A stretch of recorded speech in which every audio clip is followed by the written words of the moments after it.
தமிழுக்கு நிகர் தமிழே, தமிழனுக்கு நிகர் எவரே. 2 அடியில் நம்மால் எதுவும் செய்ய இயலாது என்று எண்ணும் மனிதனிடத்தில் 2 அடி குரலில் எதையும் நம்மால் செய்ய முடியும் என நம்பிக்கையை ஊக்குவித்தது திருக்குறள். வணக்கம் ஐயா. வணக்கம். இன்னைக்கான குறள் என்னங்க ஐயா?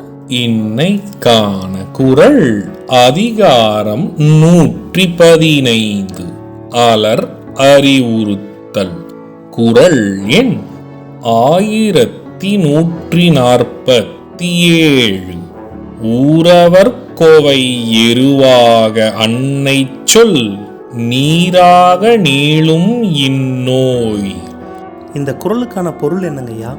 இதற்கான பொருள் ஊரார் கூடித் தூற்றும் அலரே எருவாகவும் பெற்றெடுத்த தாய் சினந்து பேசுகின்ற கடுஞ்சொல்லே நீராகவும் கொண்டு இக்காமம் என்னும் நோய் செழிப்பாக வளர்கிறது.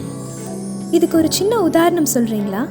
இதற்கான உதாரணம் காதலர்களை பற்றி ஊராரும் வீட்டில் உள்ளவரும் பழிதூத்தி பேசினால் பயிரும் தண்ணீரும் சேர்ந்து சிறப்பாக வளர்வதை போல மேலும் சக்தி பெறுமே தவிர சோர்ந்து விடாது. நான் சொன்ன குறளும் அதோட விளக்கமும் உங்களுக்கு பயனுள்ளதா இருந்ததா? ரொம்பவே பயனுள்ளதா இருந்தது. சரி பசங்களா, நாளைக்கும் இதே மாதிரி சுவாரஸ்யமான குறளை பார்ப்போம். நாளைக்கும் இதே மாதிரி இன்னொரு குறள் பத்தி தெரிஞ்சுக்க ஆர்வமாவும் இருக்கும்.